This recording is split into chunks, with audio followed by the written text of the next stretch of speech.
Hello and welcome to this week's Bravo Zulu live stream.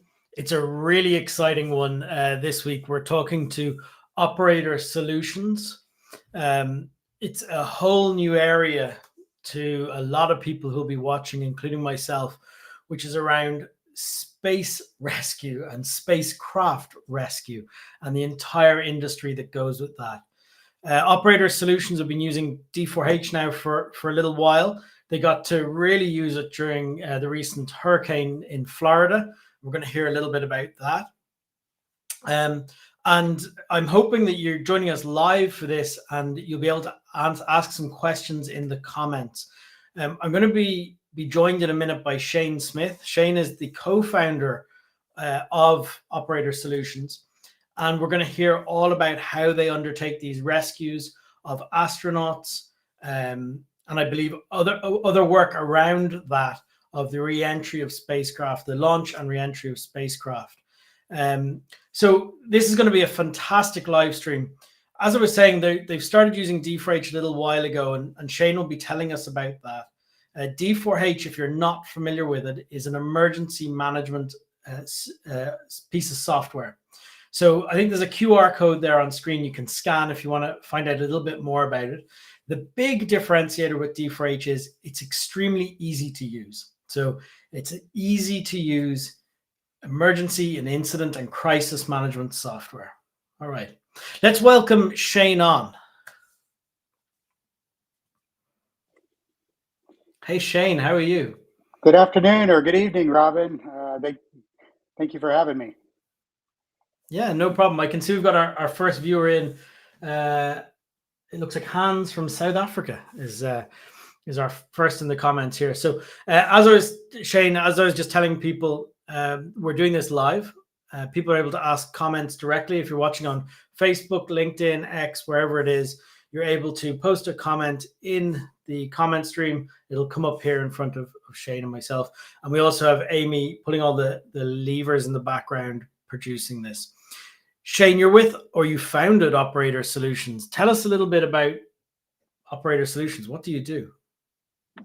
Okay, so just a little bit of a background on it. So I grew up as a reservist in the United States Air Force, in the Air Force Reserve, and our mission was combat rescue, or is combat rescue. And so combat rescue, if you're not aware, essentially we're it's a small special operations force that's responsible for, if any of our allies or any Americans are caught behind enemy lines or in some tough situations, then we do what it takes to go in and get them out. And so that's what we train for. That's what we do when we're overseas. When we're home, our peacetime missions are defense support of civil authorities, so assistance with earthquakes, hurricanes, those types of situations. And once again, we really tackle those very complicated types of rescues where you're doing, whether it's high angle of attack or swift water, or those very difficult type of hoist types of rescues. And then the other mission that we do for the Air Force is human spaceflight rescue. So from your Mercury Apollo days, those very first days when you saw those Apollo capsules and those Mercury capsules in the water, and they would be wrapped around it, and you had people in the flippers, getting them out of the capsule. Those were U.S. Air Force pararescue men getting them out of those capsules. And all the way through shuttle, we've provided rescue support. Then ultimately, when the shuttle went away in 2011, so did a lot of our resources that went to supporting that, just because you know how Congress works. If they can grab a little bit of resources while they're not being used, they'll take them. So as spaceflight rescue was coming back, with SpaceX and Elon, we started looking at what was coming. And in the past, like I said, we started with capsules. We went to the shuttle, and rescue with the shuttle was extremely challenging. It was quite there actually was a plan after Challenger to, if something was going to happen with the shuttle would break away from the boosters. It would start gliding at roughly 600 miles an hour. They would open up a hatch, install a pole, and slide down a pole one by one and spread out over the ocean. So during that time, we had a way that we were going to go look for them, find them, and it was called Mode 1 through Mode 8. but it was definitely going to be a very challenging situation if that was the case. So as spaceflight came back, so did capsules, because it was the most survivable way to get to space and back. The biggest difference between the Apollo days and our current rockets, and you just saw last weekend with Elon Musk and the Starship and what he accomplished by landing that, the rocket on the tower, and all that's made. Uh, they're able to do that because they can turn the rockets on and off now, and so the type of fuel that they do that with is it's fuel that needs to be very, very cold, and they keep it as cold as possible so they can put more on it. And so during your early days, with shuttle and everything, they would fuel the rocket. Once the rocket was nice and safe, they'd put the crew on, light the candle, and go. Now they are fueling the rocket with the crew inside, which is very, very dangerous. But once again, all the precautions have been put out there so it is survivable and safe. And so whether they're fueling the rocket on the pad and something happens on the pad and the rocket blows up, the capsule is going to pop off and it's going to land, a couple of kilometers downrange. Once it launches, it starts heading towards, low Earth orbit, and between the time of launch and 8 minutes later, somewhere between Cape Canaveral, Florida, and Shannon, Ireland, we have to be ready to do a rescue. And if something was to happen, the capsule, let's just say the rocket, blows up along the way, the capsule is going to separate and it's going to land in the ocean.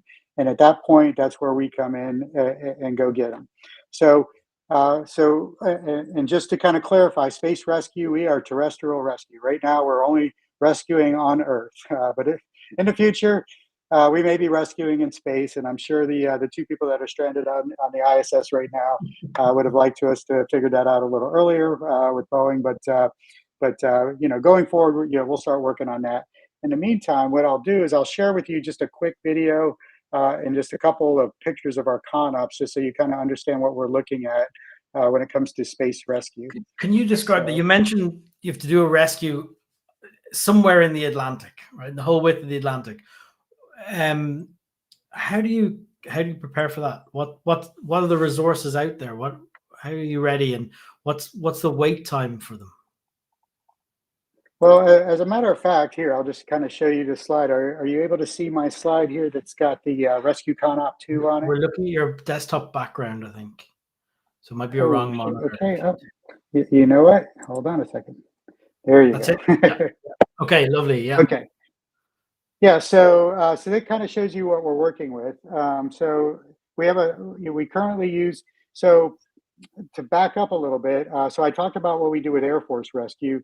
As the private companies were going to be launching into space, you really can't use taxpayer-funded assets to support these private companies. Mm-hmm. And with the bulk of our Guard and Reserve forces, or bulk of your rescue forces being Guard or Reserve, we thought it would be a great opportunity to provide good jobs to very difficult to employ reservists to provide the same exact support to the private companies as the U.S. Air Force provides to NASA. So with that, we didn't want to change any of the way that we operate, any of the tactics, techniques, and procedures. We use the same equipment. We even use the same type of aircraft for the most part. And the crews inside those aircraft are people that we've flown with. It's just now they're flying a civilian variant of it. But to answer your question, you can kind of see how vast it is. The trajectory to go to low Earth orbit or to the ISS is right up the East Coast. As we go up the East Coast, you see the different helicopter assets that we have access to, and we're kind of right at the edge of the different ranges of those helicopters. And then as it crosses the North Atlantic, there's an exclusion zone. So are they helicopters? They're private. They're all private helicopters that you've got. You've got agreements. No, those are. So the small blue, the blue circles near Florida are the helicopters that we got, and that's where we're going to plan to provide our support. Okay. And that is the bulk of your risk is between takeoff, and then there's kind of that red box that you see there. That is that's the staging area. So that's roughly 3/4 of your risk. Once that second stage lights and everything is safe, it goes pretty fast from that point forward. But if we were to get beyond the range of our helicopters in a reasonable time, or for instance, if it was to go down in that staging area, you're looking at roughly 350 miles away. So at a C-130 that will probably be going around 220, 240, you're still looking at roughly an hour and a half to 2 hours to get rescue forces out to them. Also, once we get out there, it's very, very challenging. Any of you that have been involved in rescue, it's challenging finding a 35-foot center console boat, even if you know where it is. The capsule is shaped like a wave. It's white. If it was involved in an explosion, it might have some burn marks, so it might be camouflaged. It does not have anything reflective on it. The lights on it are NVG compatible, and it's floating in the water like a Coke bottle, and it's kind of like looking for roughly a 10-foot boat in the water. So it's our intention to get to the capsule as soon as possible, get eyes on it, get markers on it, and then from there, getting rescue forces down to the capsule. And so some people will enjoy terminology on that side. ROC, is that Rescue Operations Center? That is Rescue Operations Center. Very good. Okay. So the last leg to space is this. It crosses the North Atlantic, and it's got an exclusion zone where it's not supposed to abort over the North Atlantic. But if there's been one anomaly already, we can't count on that, and so we do plan to potentially be in the North Atlantic if that is the case. If it is going to abort and it's in that exclusion zone, it's going to attempt to wait until it gets over towards Ireland, and so we do have a plan to come that way and give you a call, Robin, if we're heading your way. Let me back up a little bit just to kind of show you what the rescue would look like. Hold on a second here. I bumped to the end there. Yeah. Okay. There was a staging area there as well on the map. What's the staging area? What's that defined as? So that's when it goes from first stage to second stage. So it launches on a first stage. The first stage burns out. The engine turns off. The first engine, main engine cut off. It separates, and the first stage actually goes and lands either back at the Cape or lands on a barge. And then the second stage lights. If something happens during that staging, for instance, if the rockets don't separate, if the second stage doesn't light, or any number of things that could potentially happen during staging, then the capsule would break away and then come down on parachute and land in the water. And that is one of the most likely scenarios, and that's what we really focus our efforts on, and that's what we train for. And that's actually what this video is a demonstration of. When we put this capability together back in 2020, we wanted to do basically a validation exercise just to validate that our CONOP would work using civilian assets. And so what you'll have here is a 2-minute video. Roughly the first 30, 40 seconds is stock footage of an in-flight abort test where SpaceX intentionally blew up a rocket.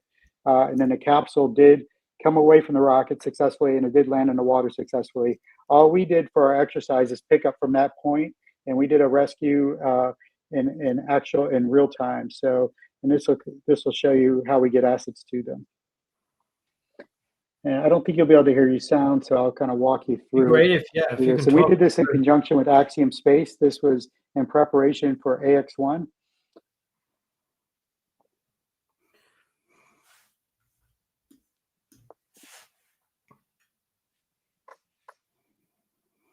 So this is this is the main mission control, is it?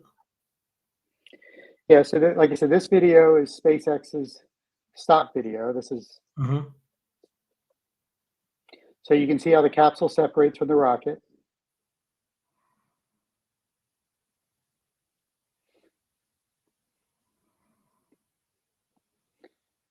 And when they did that test, they did it at max Q. They did it with the maximum amount of pressure on the rocket. It worked excellent. So now this is our exercise. We deploy a wing boat, and in that wing boat, it's got what's called a front porch, which you'll see here in a second. We deploy a team of 6 PJs, and then we also deploy a jet ski.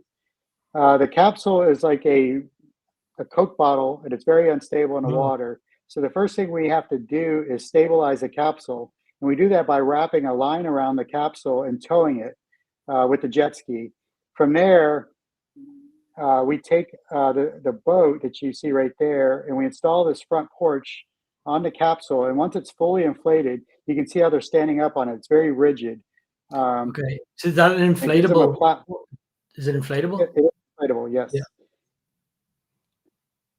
And then if we can reach them by helicopter, we're going to hoist them into the helicopter, get them to a hospital if necessary. If not, just get them back to dry land. And if for some reason we can't get to them by helicopter, we're going to get a ship of opportunity out to them. How awkward is it to get them out of the capsule? It's very awkward. Let me stop sharing here. Would their procedure be to move out of their seat? They stay in if the captain. Yeah. So the first package we drop is the jet ski and 2 PJs. The PJs, when they get in the water, they put on SCBA, so self-contained breathing apparatuses, and we've got custom-made, basically air tanks that they can sit on. And they can sit on the jet ski. And the first thing they do is they go around the capsule with sensors to make sure that it's not emitting any hypergulls. And hypergulls are essentially very toxic gases. Really, one deep breath will severely disable you or potentially kill you. If they're sensing any hypergulls or anything, we essentially work with SpaceX to get the systems purged as best as we can. And if we can't really have confidence that it's not toxic, then our crews and then the crew, the astronauts, they're going to keep their spacesuits on pressurized, and we'll keep our SCBAs on and get them out of the capsule and away from the capsule as soon as possible. So that does make it very, very challenging. There is a point there where the astronauts have to literally hold their breath while we get them disconnected and out. So it's something we train for, and it's one of the reasons why the Coast Guard is not the ones who actually do this mission. The Coast Guard's not trained to deal with the hazards that are involved with it. Plus, if it's a capsule that's returning from space, and the crew has been weightless for any period of time, their injuries will present differently. And so our pararescue men, whether it's Air Force or our private astronaut mission pararescue men, are trained in, it's called SOMSTIC, but it's basically space medicine. And we have specialized doctors, and they all operate under the guidance of a medical doctor that sits in our ROC that's overseeing everything that they do, just to verify that the symptoms that they're presenting are treated appropriately depending on how much time that they've had in space. And so it is very, very specialized, not to mention the mission itself. An offshore jump mission is a very dangerous mission. It's one of the missions in my 30-year Air Force career where I've actually lost crew members, on an offshore jump mission. So we take it very, very seriously, but we do practice quite a bit. Wow. I've got so many questions for you. If anybody watching has questions, just type them in the comments on YouTube, Facebook, X, LinkedIn, wherever you're watching. The comments come up here live from us. Hey Neil, New Mexico, excellent. Okay, so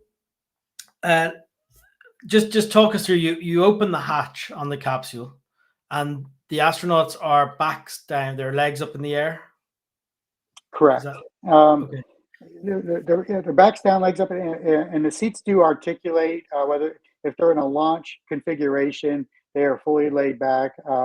It is possible that they could have tilted forward, but our crews do work. And once again, I'm talking about SpaceX because that's the primary customer that we are working with, the launch customer that we're working with.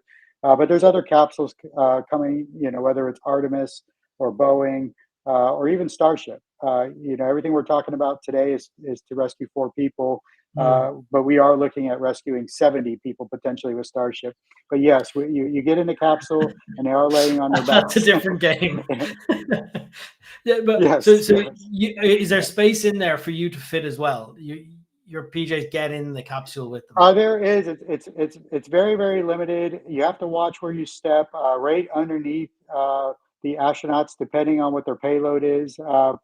If you drop something, it drops. You're not probably going to get it back. It drops to the very bottom of the capsule, and so everything's done very meticulously, and it's rehearsed. There's an order that we plan to get people out, but ultimately you're triaging people at the same time.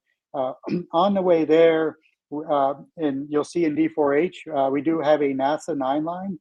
So we are collecting as much information as we can on the way there to determine what their conditions are, if we can get it, and then ultimately coming up with that plan on who's going to come out of the capsule first and how they're going to be treated and how we're going to get them taken care of. What's a nine line for people who don't? So oversea, so in combat you have a 9 line, and essentially when you launch for a rescue, you get a scramble, scramble, scramble, and you're expecting 9 lines of information. Really, you want 15 lines of information, but you're hoping to get at least 9. Most of the time, you take off with the first 2 or 3 lines, and the first line is the location. So you might get a compass heading and a direction, and hopefully some coordinates. Your second line is who you're going after, and actually, I'll go ahead and bring up D4H and show you the NASA 9 line. Oh, nice. Let's see. So to explain to people, where's D4H fit into this? Just so people can visualize what's going on. Who else is involved? It's not just the guys out in the aircraft. You or others are sitting in the rock. Is that right? Correct. Let's see here. I'm looking for my my windows, so sorry about that. Yeah. So ultimately, the reason why I'll just hold off on bringing that up. So in the past, if you're downrange, typically there's 2 or 3 people in a tactical operations center, running your rescue operations, in a contingency environment. During hurricanes or something like that, there might be 1 or 2 people helping out with that, and then during a space launch, it could be many, many more. But to handle any of these situations in the past, I have not ever really had a set piece of software for a common operating picture. D4H has pretty much replaced, I think, 5 different pieces of software. I had a software for my checklist. I had a software for, we had our ATAC software to basically track our forces. We had software for a chat. I think I was using Adobe Connect for our chat. And then I had, basically tying in 5 pieces of software, because the biggest challenge that we have on no kidding real world rescues is you're managing the rescue going down range, but you're also managing the massive influx of calls asking what's the status, what's the status, what's the status, or in the instance of hurricanes, even if you have 2 phones, both phones, you can't make outbound phone calls because they're full of texts and phone calls coming in. And when you're really needing to be calling hospitals, you're trying to find out where casualty collection points are. You're trying to get as much data. And so having a common operating picture where people have full situational awareness on what's going on without having to call you is tremendously helpful. Before D4H, like I said, I had multiple platforms, and most people I'd push them to the Adobe Connect, and I put as much information out on Adobe Connect as possible. And D4H replaces Adobe Connect with the log, basically with that chat. And so we put everything out there that's happening in real time into that log, and then questions can be asked inside that log. And if we're in the middle of responding to a radio request or something that's actually happening during the rescue, once we get a second to breathe, we could go back, look at that log, answer those questions, and then with your sit rep, people can get a full-time situational awareness on what's going on with the aircraft, what's going on with the people.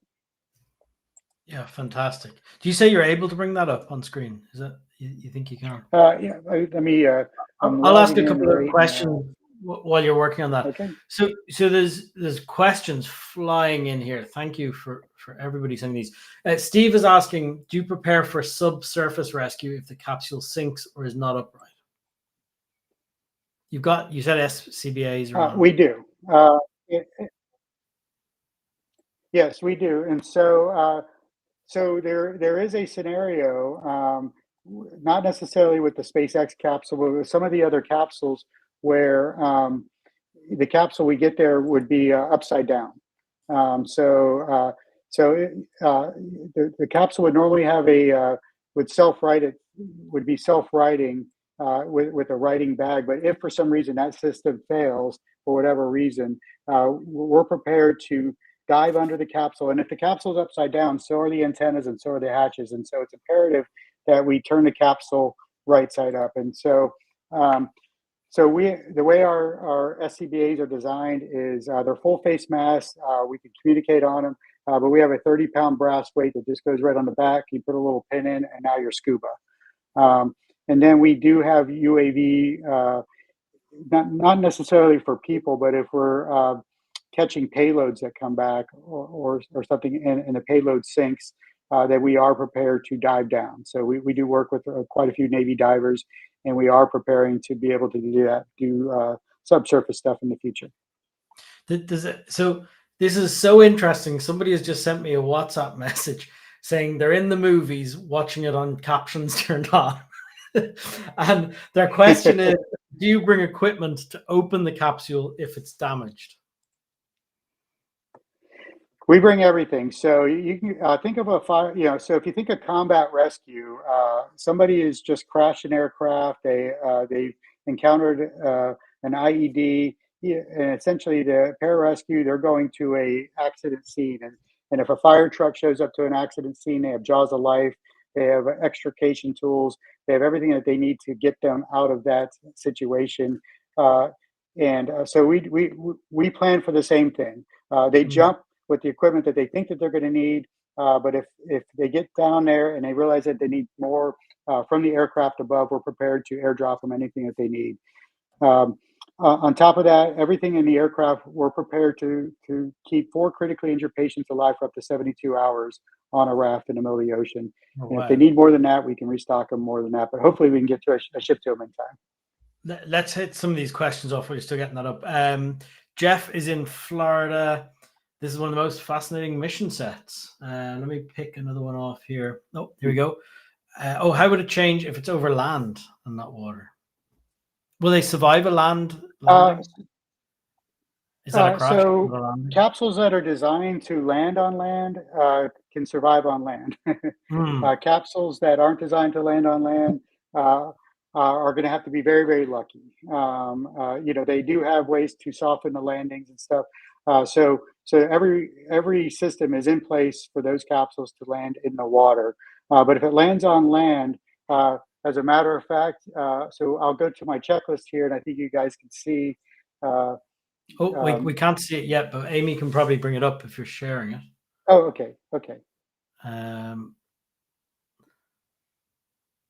You might. Yep, here we go. Yeah, we'll need that nice and big, Amy. Okay. So this is your D4H account we're looking at. This is D4H, and so like I said, I opened it fresh. So normally my dashboard would be a little bit more set up a little bit differently. But as you can see, you've got the sit rep here. Really, what I'm answering on these sit reps is exactly what everybody's always asking: what's the status? Going, I wanted to give a one-stop shop for everybody to see the status. Something that we have to stay very, very focused on is our operational risk management. Essentially the C states. If we're focused on a single area to do a rescue, it's not so critical. But when you're looking at anywhere from, like I said, Cape Canaveral to Shannon, Ireland, keeping an eye on what's going on with the weather in sea states in the different regions, and kind of bouncing that off of our risk management and talking about the mitigation, what we're going to do if something happens in those areas. In this particular case, and what I did is I set up a scenario as if we were launching at 6 o'clock tonight. So we got 1 hour and 28 minutes to launch. The aircraft that are on alert is one C-130, two S-76 helicopters, and we have a 33-foot safe boat on alert. And our, ultimately, I try to make it an easy read for anybody who's coming into our mission new. So if something was to happen, we're going to have a lot of people probably roll into our mission who haven't been watching it. For instance, the State Department or any outside resources, to include the Coast Guard. And so, in the SITREP, I wanted to give them a one-stop shop where they could contact anybody in our ROC, and then also at Mission Control, and at least understand what the call signs are if they're trying to get caught up on the chat. This is our comm card, for instance, for a launch, and normally this would be something that I would have had to print out, and then anytime there were changes, I'd have to modify that and then update the comm card for everybody.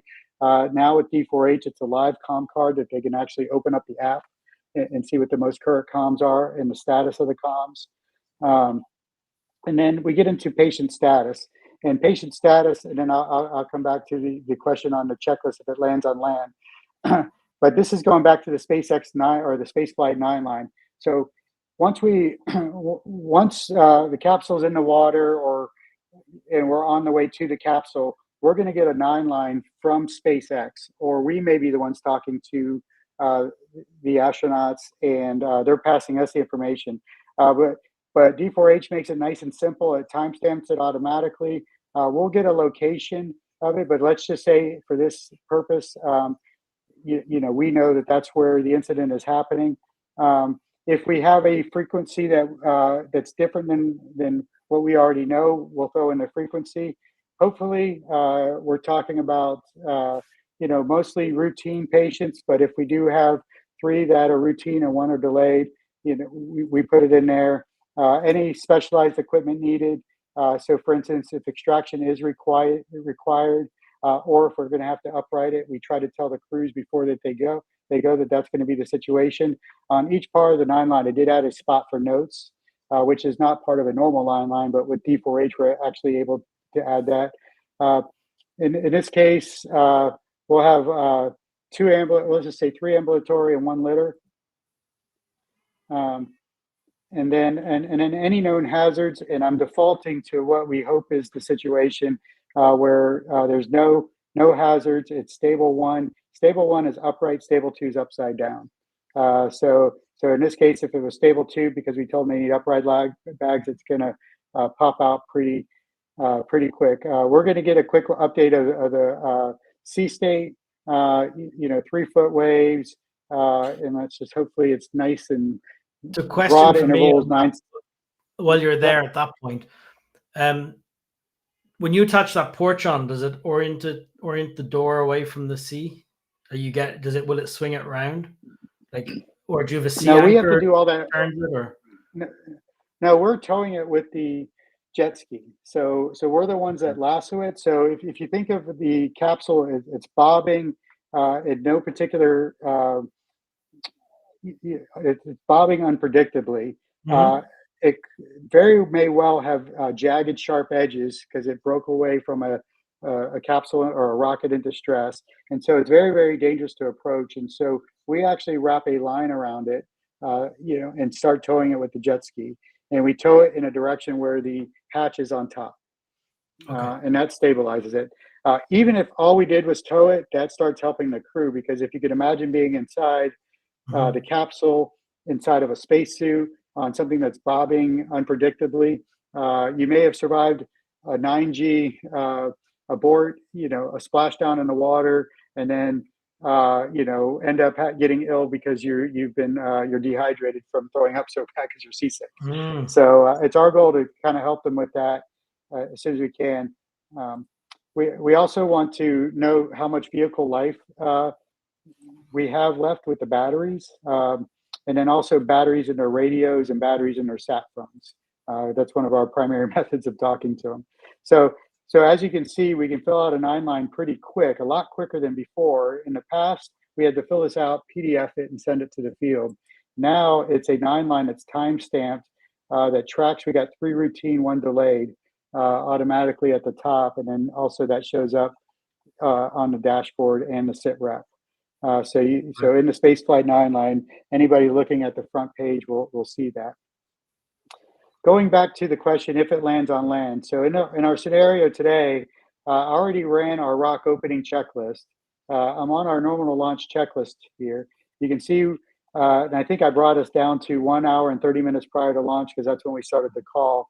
But once again, I used to use originally a spreadsheet for our checklist. Now, I swapped to a checklist software that was very good, but once again, it was a separate type of software. Now with D4H, we have a single software that we can use to go through our checklist. But ultimately, at 1 hour prior, we are on alert, ready to respond to a mission, and we don't do anything else in that hour until it launches. Our hope is it launches on time. We record the time, we post it to chat, we update our sit rep. But if something was to happen, if a contingency was to happen, then we're going to proceed to the appropriate checklist. In this case, would be a pad or launch escape. And to answer your question, if I go all the way down here to if it lands on land, capsule on land,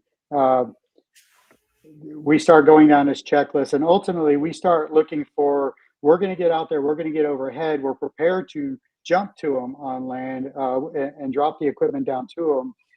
But if the capsule is in a location where other assets can get to them quicker, then we're going to support them from above.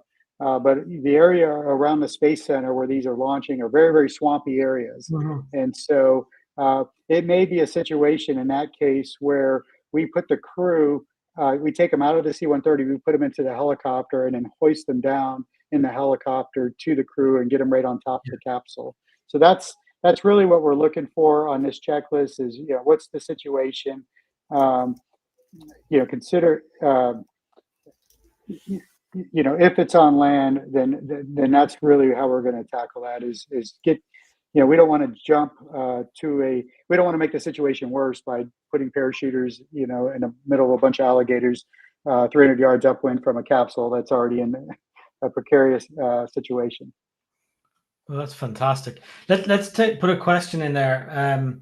There's one from Nico. Nico works in Coast Guard New Zealand. We're also on D4H. How are the capsules tracked? So I would guess they don't have collision avoidance AIS, but what are they? Yeah, so the capsule is, so we rely on mission control. So in our rescue operations center, we are tied into mission control through basically a loop that we're talking to SpaceX's mission control. We're also tied to our customers' mission control. So in the case of Axiom Space, they have a mission control in Houston, and then Axiom's mission control is in Hawthorne, California.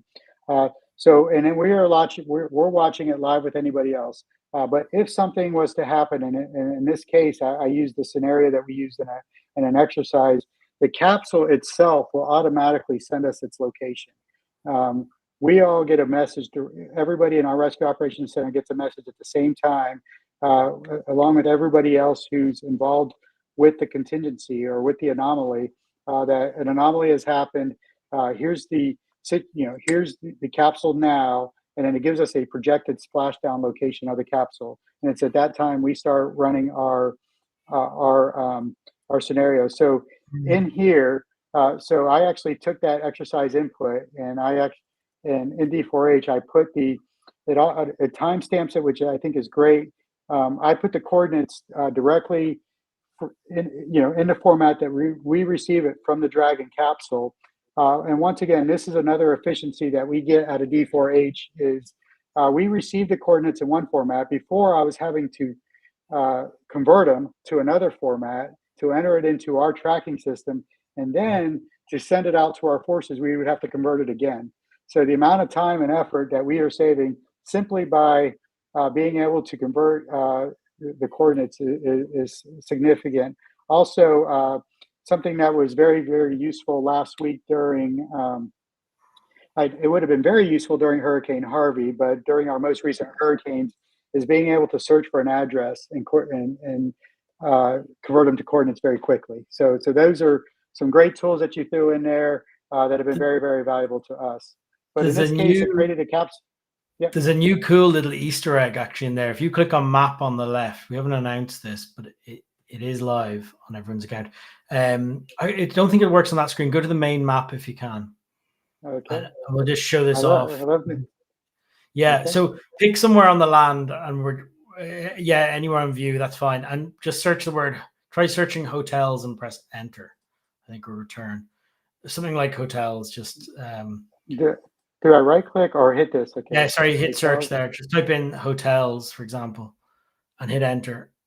It should give you all hotels on the map. Did that work? Try just zoom into a Charleston there or something. Yeah, and just try type in hotels and press Okay, let me enter. do this. It should work. Your version should have it here. Oh, Yep, there there you you go. go. That's brand new. Okay. We haven't announced it, but it is working on everyone's account. So you can now search points of interest in the current map view. And actually, what's really nice is you can click any of those. So if you try click one and then go add to, and you see in the map note, try that little drop down. Click the. Okay, and you can add You it. can actually set it as different things. So you see you have hospitals there. Actually, if we'd searched the word hospitals, would have been more relevant. You can then pin them as hospitals into your account. So try hospitals. Okay, so that Pick any of them. is extremely valuable. Yeah. Click on any and then go add to. If you click on the pin, add to hospitals. Okay. Yep. And then it should. Yep. And then on the left, if you click hospitals, you will now have it in your list of hospitals. Okay. Should be in there. So that's huge. So we loaded all these hospitals in, and then even last week, I had an intern load in every hospital with a helipad in Florida. Nice. Now, so now you're going to save me a bunch of intern time. But what we do on them is we kind of add our notes into any of the ones that we're going to plan to use. Yeah. And we always provide in-flight guides that have all this information. So now we get to put it in here. I still print this as to be an in-flight guide. But the great part is, especially with Starlink now, we can have connectivity on the aircraft. And so now instead of just getting an image of the helipad that they're going to land on, they can zoom in on it. They can look at the surrounding area, and then when and if they have to land there, they can add their own notes. So it's good for the next person. We have an air ambulance using this. As they're doing their passover on initial pass, they're snapping photos straight into the logs from the air before they land. Yes. And then the minute they land, the pilot takes over and he photographs the whole incident and scene. So the base are getting as much back as possible. It's quite interesting. Sorry, go ahead. No. I was just going to highlight one more feature that we really like is so let's just say this is where the capsule landed. We like being able to click on it and say find the nearest, and I could just say find the nearest asset. So those are my rescue assets, and I could tell you that our safe boat's the closest, but it's definitely going to take the boat to get there. But our C-130 is 412 nautical miles, and so we can come up with that answer very quick as far as how far away is the aircraft from the actual incident versus so that is very, very good. And then one of the other things that we rolled in here, a lot of times we find ourselves Googling a lot. So we rolled in including we got the Canadian Irish Coast Guard in here, not the Canadian, the Irish Coast Guard in here, but really everybody's contact information for any SAR unit that we might need assistance from. So as rescuers, we always are very mindful that we might need to be rescued also. So we like to stay in very good contact with them. So we do have an LNO before we launch that double checks to make sure that all these assets are available and what their particular status is. So that's in there too. So I'll go ahead and stand by for some questions. Yeah, Amy, throw us up a question and we can leave this on screen while we're doing it. It's fab.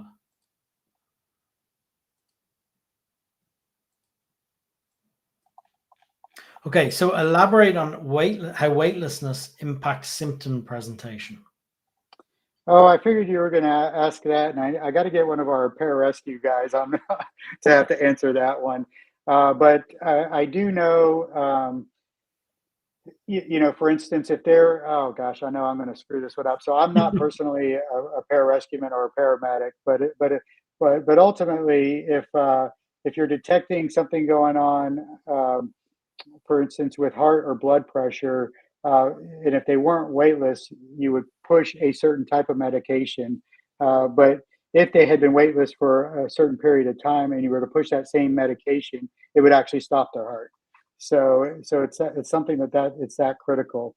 Uh, but if I have anybody that is a PJ that's on the line that has taken our space medicine course, feel free to pipe in and answer that more appropriately. This question, well, I can imagine sitting in a capsule with your feet up in the air suddenly becomes hard to go vertical as well. Well, and something else that we are really focused on historically, your astronauts have been your fighter pilots, your athletes. They've spent their Mm. whole life planning and training for this. And our very first mission that we supported had a 72-year-old man I was going as to one say, of is that our still true? astronauts. Is that still true? There's a lot of space tourism, That's right? still very, very true, and it's only going to continue to become more and more Mm. prevalent. So, uh, we're offering ways for people to get in shape. We'll put them through training and nutrition, and we're working with groups that can get people conditioned so they can handle it and enjoy their time in space, and then Mm. be prepared to survive if necessary. But as a rescue force, we are prepared to have to respond to, potentially, the complications that come from people, not being in, perfect athletic condition for flying. This question is probably for me. Do we have a device or capability to have a global tracker like a Blue Force tracker, so Operator Solutions could track their assets? So the answer to that Well, is, oh, sorry, go ahead. oh, you can answer it because you might save me some money. Because Yeah, we're I working. can tell you what we're doing. So well, it's meant to be next year, but somebody said in a meeting the other day they're going to try and finish it before the end of the year. So we'll see. But we're adding live location for app users. So when you're signed into the D4H app, you'll be able to press share location and you will appear on the map using the cell phone as position. Now, with that becomes all the infrastructure behind it that lets us do that. It will have an API that anyone can push anything to. So we will not initially be launching with integrations, but there will be the potential for anybody to build something that pushes in location. You'll immediately appear live on the map. So we're going down that route. Sorry, you go ahead. How do you do it? At Okay, the moment? so we use these pucks. They're called Somewhere Lab pucks. There's SOMEWEAR, Somewhere Lab pucks. It's just a little puck that goes in your upper pocket there. It I've seen actually them. They're nice. links to an Android tablet, and it becomes what's called an ATAC, Mm-hmm. Android Tactical. But essentially, everybody who's on this ATAC can see everybody else. They can communicate with everybody else, and even our doctor can see what our guys are doing. And they actually have the ability to put biometrics on. We did a world record jump last year. We had biometrics on everybody. We were able to kind of predict things before we were notified that something was going on. Last week during the hurricane response, we actually got our ATAC server to the point where we were ready to connect it to D4H. Luckily, we weren't needed in Florida like we thought we were going to need. And so we paused that, and we're having our own server built on site, and we'll mirror it a couple other places. But our guys already looked at your system, and I think they're already talking to your back Okay, your back good. shop people, and they said it's going to be no problem connecting it to D4H.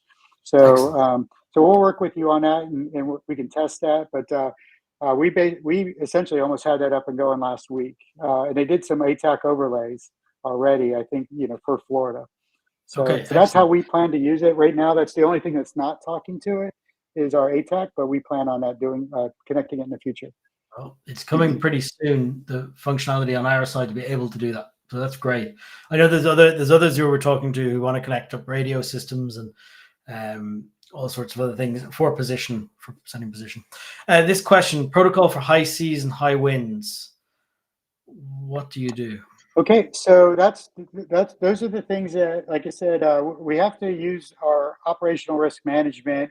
There's one of the fortunate things is the capsule is almost as sensitive as our people are, and so if anywhere along the launch trajectory, the winds or the waves are out of a preset limit based on a probability of something happening at that location, a launch will be scrubbed just because the survivability of an abort becomes too low.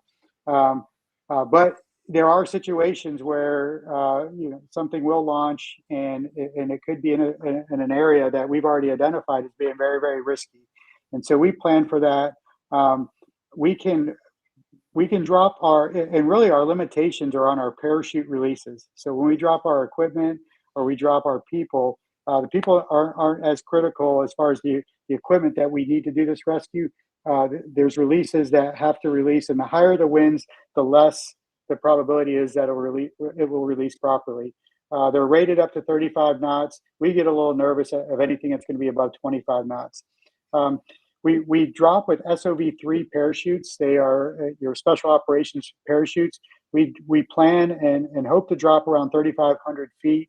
And as soon as they jump out, it's a static line. It opens it, and it's a square chute that they can drive right down to the package that they want to go to. If we get out there and there's a scud deck, let's just say the scud deck's at 1,000 feet, and we're not going to, we can drop the equipment through the scud deck, and we'll drop it well offset.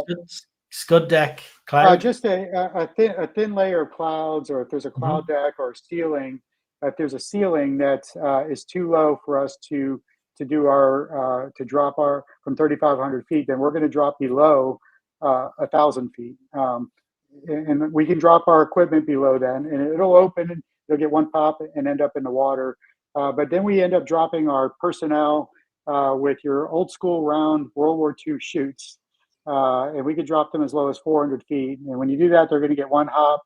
They're not really steerable, and then they're going to land in the water.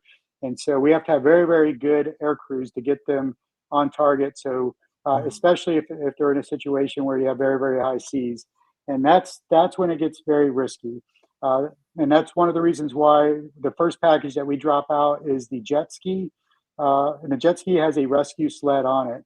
And so we drop out the jet ski with 2 PJs. Once they're in the water and they're safe, they basically become our drop zone safety. And so anybody who might go long or short on a drop, we don't want them to expend all their energy swimming to the package. We'll go pick them up and get them to where they need to go. How does all that equipment get recovered? Does it stay with the capsule? Well, we worked out a deal with SpaceX. They wanted us to close at the door on their hatch and put a tracker on it, so while their ship goes to pick it up, and we agreed to do that. But we tied all of our equipment. We'll tie all of our equipment. They agreed to bring back our stuff. If not, if for some reason we don't think the equipment is so, for instance, the boats and the jet skis go out on an expendable wooden platform. As soon as we pop the release loose, that platform is going to sink to the bottom. It's got sandbags that are going to sink the platform to the bottom and drag the parachutes and everything down with it. So we don't want to leave any of that on the surface, and we don't want to leave ropes and lines or anything in the water that can get wrapped around anybody if they end up in the water. So a lot of the stuff that we drop automatically gets sunk, but the stuff that's floating, for instance, our front porches, those are custom made. There's a long lead item. The long lead items, we'd really love to get it back. And the jet skis, of course, PJ's picked the most expensive jet ski out there, coming from the guy who writes the check. I definitely want the jet ski back. So we worked out a deal that they'll pick up our equipment if we shut the hatch and let them know where their capsule is. Very good. And so the GPS tracker goes on, that then the ship will come and find the capsule. Right, and they do have trackers. They've got a lot of redundant systems, but it never hurts to add a couple more trackers. And if our guys are getting going up into a helicopter or jumping on a ship, they don't need a tracker anymore. So we'll put some more trackers on there for them. So you should be in range of a helicopter most of the time. Yeah, and so you'll be winched. Yeah, the capsule is designed. It goes, as you saw, it goes up the coast, and when the capsule ejects, it actually the thrust brings it as close to land as possible. It was the staging area where we primarily focus is about 150 nautical miles offshore. It's the one thing we did not practice to do in our validation exercise, but several months later, we ended up needing to go out to the staging area to help with a maintenance issue, and so it gave us the opportunity to exercise that con-op where we flew up the coast, we refueled, got hot fuel, we flew up to Myrtle Beach, hot fueled again. We flew out 150 miles. We're on station for 30 minutes, flew back 150 miles, and we still had about 30 to 35 minutes worth of fuel left. So we feel very good about our helicopters being able to get there. And by the time they fly up the coast, by the time we get the C-130 up there, get the crew out of the capsule, get them treated, is about the time that the helicopters would be coming on station. If for some reason we are in a situation where we don't think we can do it on our own, we're going to acknowledge that as early as we can and then ask for assistance. And at that point, your normal SAR network will kick in, and potentially our own Air Force friends will come get us, or even the Coast Guard. But we're really trying. Like I said, they don't sit alert for the private missions. They're very the Coast Guard and all the different assets out there are fully aware. They are completely on board with everything that's going on. They're in communication with all of us. And if something was to happen, they'll be incorporated in, and then we become a part of that. And ultimately, they would probably take over the rescue at that point. Okay, excellent. Amy, have we any other questions as we wrap up? Does D4H push out new functions quarterly or specific data package pushes like that? If you look at updates.d4h.com, or it's linked on our website, d4h.com, under product updates, you will see all the updates we've released, and you can sign up there for email alerts, and the email alerts will give you all the updates as we announce them. And they just come automatically. We release them in the software, and you're not even aware you have the new version typically. It all happens in the background. And we'll talk about that in another session. We'll get Mario on to talk about how we stand up an entire new infrastructure and ship you all over to that mid-incident, and you're not even aware we've started and shut down servers around the place. So, okay, excellent. Shane, I could ask you questions all day. There's two questions I have left. One is feature requests. What else should D4H add, or what frustrates you with D4H at the moment? The primary feature we already talked about would be the live asset tracking. That would put everything in one common operating picture for us. I've got some other super minor notes that's not necessarily for the web version. It's actually for the mobile app version, and it's really on the checklist. So right now, it probably could be a formatting thing on my end to fix it. But you guys are thinking of everything, and I'll tell you what, when a hurricane came and you sent out that package, there was, I don't know however many tools you sent out, but I probably used extension pack. I probably used 2/3 of them. Oh, great. The extension pack. So yeah, brilliant. Yeah, excellent. Yeah, so the support from your team, and in our after action, and I went and looked at it, and I think it does it in your library. If there was a PDF in there, we were asked to get a preview of whatever the file is. But I went back in there, and maybe between the time that I got that feedback and the time I checked it, I got a live preview, without having to download and open up the document. Other than that, like I said, we used it real world over the last 3 weeks unexpectedly. I never even did my dry run on the space rescue piece of it. We were able to build our scenario from scratch and be fully functional, and you impressed the heck out of a lot of the EOCs and the Coast Guard types that we tied into our system. And the support we received during that time that was unplanned was tremendous. So I can't say enough. I can't thank you guys enough for everything that you've done for us up to this point. No, that's amazing. Thank you for that feedback. My last question is: Would you take a ticket to space? Would you like to I go up would. yourself? So one of our customers is Space Perspective. They have a balloon that and we've supported a couple of their test flights, and they're about a year out from people being on it. But it's 2 hours up to 110,000 feet. You're 2 hours at altitude and 2 hours down. There's no rocket fuel, and I think there's a bartender and a bathroom on board. So that might be the way to do it. And I think. Branson just bought. He's going on the first one. I think they just released that this week. That Branson will be Oh, on the very first good. one, so we'll be supporting him. Hopefully, we don't have to go get him. If for some reason the balloon pops, it comes down on parachute, and we're going to be the ones to jump out and get you. So that one's an easy one. But yes, if I was able to get the $55 million put together to grab a seat on a Dragon, I would absolutely do it tomorrow. Excellent. Shane, thank you so much. It's been fantastic talking to you, and I've really enjoyed it. You too. Thank you for your time, and we'll look forward to. And anybody, feel free to reach out to me if you have any more questions. I'll gladly share anything else that you guys would like. Lovely. Thanks, Shane. Thanks, Amy. Talk to you all You guys soon. take care.